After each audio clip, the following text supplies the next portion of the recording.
Salut les filles, bienvenue dans cette nouvelle vidéo, je m'appelle Yann Piat et vous êtes sur ma chaîne L'Homme Expliqué. Dans une de mes précédentes vidéos, je vous ai parlé de 6 signes qui montrent que l'intérêt de votre mec est en train de diminuer. Et vous êtes très nombreuses à m'avoir demandé deux choses. D'abord, est-ce que c'est réversible?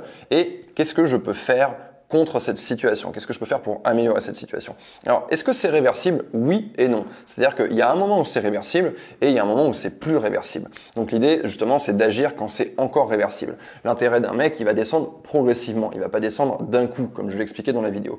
Et c'est un peu comme un bateau qui coule. À un moment donné, il y a tellement d'eau qui est dans la coque du bateau qu'il va couler irrémédiablement. Donc l'idée, c'est véritablement d'agir dès le début. Deuxième chose, qu'est-ce que je peux faire, justement, pour changer les choses? C'est ce que je vais aborder dans la vidéo. Je vais vous donner deux stratégies. Mais avant de vous parler de ces deux stratégies, je vais vous donner une façon de voir les choses. Une façon qui va vous permettre de travailler sur votre relation. Généralement, quand un homme perd de l'intérêt, il peut y avoir ces deux choses. Soit il y a quelque chose qui manque dans la relation, quelque chose que vous faisiez avant et que vous avez cessé de faire petit à petit sans vous en rendre compte, soit il y a quelque chose en plus, quelque chose en trop, quelque chose qui n'était pas là avant, qui n'est pas utile et qui justement lui fait perdre de l'intérêt. Donc l'idée, c'est de réfléchir sur sa relation et de se dire, voilà, on est aujourd'hui, on est à jour J.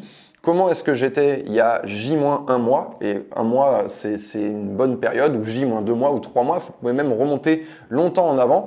Pourquoi? Parce que l'intérêt d'un mec ne va pas descendre, il ne va pas changer en 24 heures, en 48 heures. C'est quelque chose qui s'est fait sur plusieurs semaines et plusieurs mois. Donc c'est intéressant de prendre du temps, de réfléchir à sa relation et de se dire, voilà, comment est-ce que j'ai pu changer, puisque avant cet homme je le séduisais, comment est-ce que j'ai pu changer de manière à ce que son intérêt descende? Il y a peut-être quelque chose que je fais en moins, qui était nécessaire dans ma relation, et il y a peut-être quelque chose que j'ai mis en plus. C'est un peu comme une recette de cuisine. Enlever un ingrédient et ça n'aura plus le même goût, rajouter un ingrédient et ça n'aura plus le même goût. Donc vous pouvez déjà commencer par faire ce petit travail sur votre relation. Maintenant, je vais vous parler de deux stratégies qui ne sont pas dangereuses et que vous allez pouvoir appliquer simplement. La première, c'est la plus dure à appliquer. Elle consiste à ne rien faire, c'est ça qui est difficile, et à lui laisser de l'espace. Parce que généralement, quand son mec commence à perdre de l'intérêt, le premier réflexe, c'est qu'on va paniquer un peu et on va se mettre à faire quelque chose en plus en réalité. Qu'est-ce qu'on va faire en plus? Justement, ça peut être des choses négatives. Mon mec perd de l'intérêt, donc je commence à m'inquiéter, donc qu'est-ce que je vais faire en plus? Peut-être que je vais faire un peu de drama, peut-être que je vais lui reprocher des choses, peut-être que je vais allumer des espèces de brasiers émotionnels.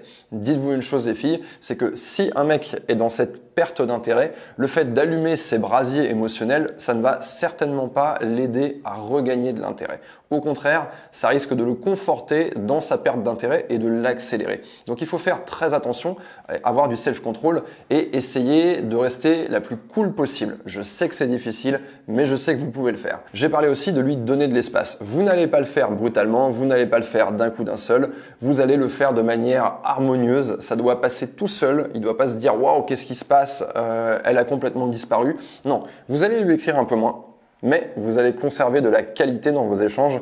Donc on va virer tous les messages qui servent à rien, qui servent à se rassurer. Salut, tu vas bien, tu fais quoi, t'es avec qui? Tout ça, ça ne va pas lui provoquer une émotion, ça ne va pas donner lieu à une discussion intéressante. Donc, ce sont des messages, par exemple, qui sont pas forcément utiles. Mais par contre, on va garder les trucs qualitatifs. Oh bébé, tu sais pas ce qui m'est arrivé, un truc de malade, tu vas pas me croire, histoire intéressante. Ça, c'est pour les messages, mais ça va être vrai aussi dans la vie de tous les jours. C'est même encore plus important. Il faut faire les deux à la fois. Vous allez lui donner de l'espace. Pourquoi faire? Peut-être qu'il a besoin de plus d'intimité dans l'appartement si vous habitez ensemble. Peut-être qu'il a besoin de passer plus de temps avec ses amis, de voir d'autres visages. Peut-être qu'il a besoin de plus de temps pour s'épanouir, pour se développer, pour faire du sport, pour donner libre cours à sa passion. Cet espace-là, vous allez lui le donner. Comment vous allez lui donner cet espace? Vous n'allez pas le pousser en lui disant « va voir tes copains, va faire ci, va faire ça ». Non, c'est sur vous que vous allez appliquer ça, c'est-à-dire que vous allez faire autre chose sans lui, des choses auxquelles il n'est pas convié. Vous allez voir vos copines, il n'est pas convié, vous allez passer du temps pour vous à faire ce que vous avez envie de faire, jouer du piano, aller faire un cours de dessin, enfin bref, ce qui vous passionne, ce qui vous occupe.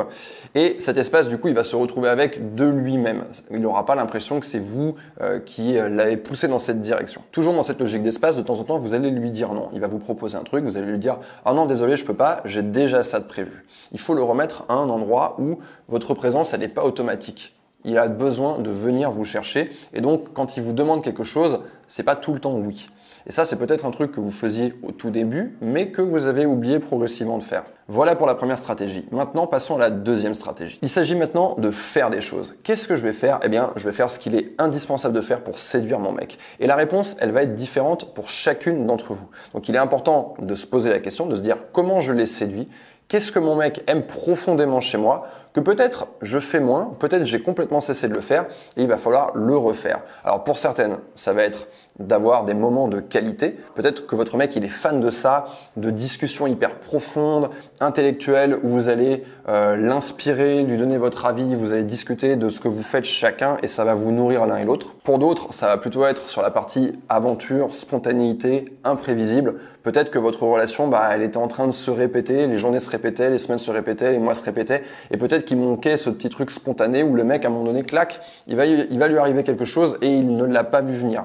Donc ça, c'est quelque chose qui est relativement facile à injecter. Il y en a certaines pour qui ça va peut-être être sur la sexualité qu'il va falloir travailler, d'autres, elles vont devoir travailler sur le côté sensualité, affection, le côté je nourris mon homme. Bref, j'ai pas la réponse exacte pour vous, c'est peut-être un peu frustrant, mais j'ai pas envie de dire voilà exactement ce que vous devez faire, parce qu'il y a certaines femmes, ce sera exactement l'inverse qu'elles devront faire. Donc il est important que vous vous posiez cette question, de rembobiner sa relation et de se dire comment j'ai séduit mon mec, qu'est-ce que je faisais hier que je ne fais plus aujourd'hui, quels sont les aspects de la relation sur lesquels je peux travailler. Et vous l'avez compris, mais je vais résumer un peu la vidéo. L'idée, c'est que je reste cool et je lui donne de l'espace, donc on va retirer des choses et en même temps, on va rajouter des choses qui sont qualitatives pour notre relation, des choses dont la relation elle a besoin. Voilà comment vous allez pouvoir changer cette situation de perte d'intérêt. N'hésitez pas à poser d'autres questions dans les commentaires de la vidéo, n'hésitez pas à balancer un pouce si cette vidéo vous a plu et je vous dis à très bientôt.